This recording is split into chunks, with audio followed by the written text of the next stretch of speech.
Before America shopped with a tap, it shopped by turning pages. Not on a screen, but in a thick catalog laid open on the kitchen table, opened on winter evenings under warm yellow light, in the middle of the ordinary conversations of family life. Adults leaned over those pages to consider a better stove, a sturdier chair, or a decent set of clothes. Children lingered longer over the toy pages, as if simply looking were already enough to touch another world. That book was called the Sears Roebuck Catalog. Whenever I think about it, I do not just think about shopping. I think about a time when distance was still something very real. If people wanted to see more choices, they did not open an app. They opened a book. And for many decades, that book did more than sell things. To me, it feels like a door opening onto the rest of America. By the end of the 19th century, America was growing fast, but not every place was moving at the same pace.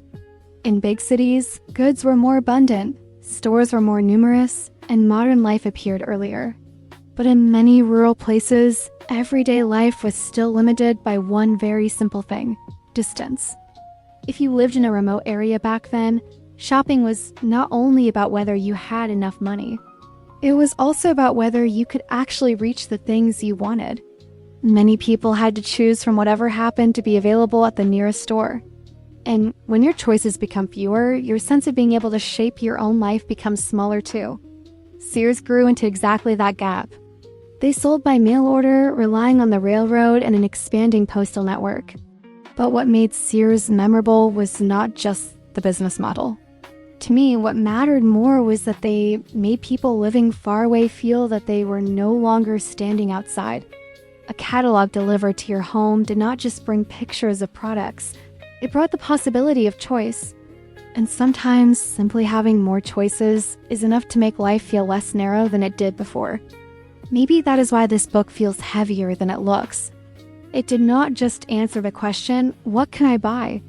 It also touched a deeper one. Could my life become something different? Over time, the Sears catalog became a familiar object in many American homes. It was not there as a book to be read straight through from beginning to end.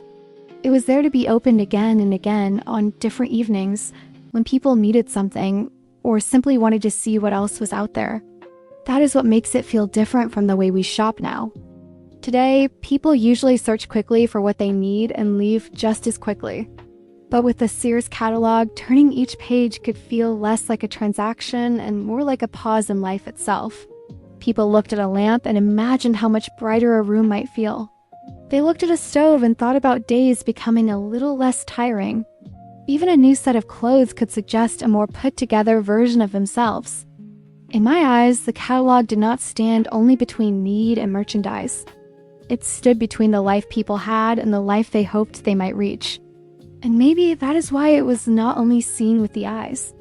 It was also seen through each person's private imagination. Some people looked at it and thought about a kitchen that might be less exhausting. Others imagined a home that felt more orderly. Some perhaps only wanted to believe that somewhere out there, another kind of life still existed, a little wider, a little brighter. It made shopping carry a quiet kind of imagination. But the detail that fascinates me most is this. Sears once sold entire kit houses. In the early decades of the 20th century, a family could choose a house design right from the catalog. After that, the materials and components needed to build it would be prepared, shipped by rail and delivered with instructions for putting the house together. Just thinking about that already feels strange. Because at that point, Sears was no longer only selling the things that went inside a home. They were reaching toward the very thing many people saw as the foundation of a stable life, a home itself. A new chair can make a room more comfortable. A better stove can make daily work easier. But a house is something else entirely. It is tied to safety, to stability, to the dream of having a place that truly belongs to you. Whenever I think about a family being able to choose its home from a printed page, then waiting for its pieces to arrive by train from far away, I always feel that this is more than just a curious detail in retail history. It was the moment when one of the most private hopes in family life was turned into something that could actually be ordered. At that point, Sears was no longer just selling products. They were selling a very concrete vision of the future. And yet, the more I look at Sears, the more I feel that the most astonishing part was not on the page at all. It was the fact that the things printed in that catalog could actually make their way into the hands of buyers across a country as vast as the United States. From the customer's side, everything looked simple. Choose what you want, send in the order, and wait. But behind that simplicity was an enormous operating system. Orders had to be received, processed, located in warehouses, packed, sorted, and then moved through the railroads and postal network before finally arriving exactly where people lived. Today, we are already so used to large logistics systems, to goods constantly moving between warehouses, trucks, planes, and distribution centers. But in that context, being able to do something similar at such scale was an extraordinary achievement. And the thing that held that whole system together was not transportation alone. It was trust.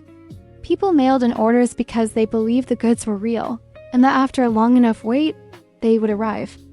To me, the story of Sears has never been just the story of a company. It is the story of an America stitching itself together. As railroads stretched farther and the postal network spread wider, goods began reaching places that had once stood outside the rhythm of change. Sears did not create that entire movement by itself, but it understood very clearly how deeply it could change ordinary life. That is why the meaning of the catalog was always larger than commerce. It told people in rural America that they were not cut off from the rest of the country. That may sound abstract, but in reality, it was very concrete. It lived in the fact that a family far from town could still choose what it wanted, instead of simply taking whatever happened to be available nearby. Maybe that is why this catalog is remembered for so long. It once made modernity feel reachable. But in the end, the changing shape of America was also what brought the age of the catalog to a close. As cars became more common, roads improved, and travel became easier, rural Americans no longer depended on mail-order shopping in the same way. They could go farther on their own, see goods in person, and bring home what they chose themselves. The distance that had once made Sears necessary began to shrink. The catalog did not disappear because it suddenly became bad. It disappeared because the conditions that had once made it almost irreplaceable no longer remained intact. And the irony to me is that the company that helped Americans grow comfortable with shopping from a distance later failed to lead in the age of internet shopping. Today, everything is much faster. We can search, compare, and place an order in just a few minutes. Distance seems to have almost disappeared. And yet, whenever I look back at the Sears Roebuck Catalog, I still see a different rhythm of life there.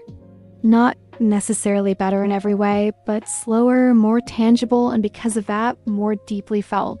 Back then, shopping was not just a transaction. It was a moment when people sat down, opened a book, talked together about what they needed, and then waited for something to travel a long way to reach them. Maybe what made that catalog so memorable was not only its scale, but the feeling it created. The feeling that no matter where you lived, you could still be connected to a larger world beyond you. To me, the Sears Roebuck Catalog is not just a relic of retail history. It is the trace of a time when people entered the modern world through paper, through mail, through railroads, and through trust. Before America shopped with a tap, it shopped by turning pages.